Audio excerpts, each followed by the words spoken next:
अध्याय 3। परमात्मा का केवल एक ही प्रिय पुत्र होने का सवाल ही पैदा नहीं होता, क्योंकि संसार में हर समय परमात्मा के प्रिय पुत्र मौजूद होते हैं। जॉन द बेप्टिस्ट भी परमात्मा के एक प्रिय पुत्र थे। जैसा कि सिर जॉन कहते हैं, एक मनुष्य परमात्मा की ओर से आया, उसका नाम जॉन था। वे परमात्मा के पास से हमारे स्तर पर आए थे। उनकी पहुंच परमपिता तक थी और वे उसके प्रिय पुत्र थे।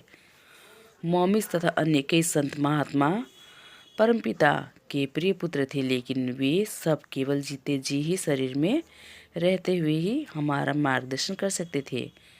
वे केवल उन्हीं लोगों का मार्गदर्शन कर सकते थे जिनका उनसे मिलाप उनके जीवन काल में हुआ था और जिन्हें उन्हें उन पर विश्वास था, जो उनके उपदेश का पालन करते थे और जिन्होंने उनसे दीक्षा लेकर नया जन्म पाया था। केवल ऐसे ही लोग संतों से रूहानी मार्गदर्शन पा सकते थे।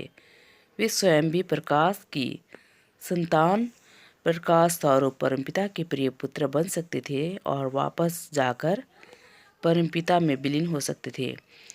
अफसोस की बात है कि क्राइस्ट ने खुद बाइबल नहीं लिखी और ना ही क्राइस्ट या किसी और ने उनके वचन तभी लिखे जब उन्होंने प्रवचन दिए। उन्हें सूली पर चढ़ा दिए जाने के बहुत समय बाद उनके प्रवचनों को लिखित रूप दिया गया। उनका अनुवाद भी एक भाषा से दूसरी भाषा में कई बार हुआ। अंत यह स्वाभाविक है कि उनके मूल उपदेश में से बहुत कुछ खो गया है। यही कारण है कि बाइबल के एक एक शब्द की व्याख्या उस तरह नहीं की जा सकती जिस तरह हम एक कानून की किताब की करते हैं।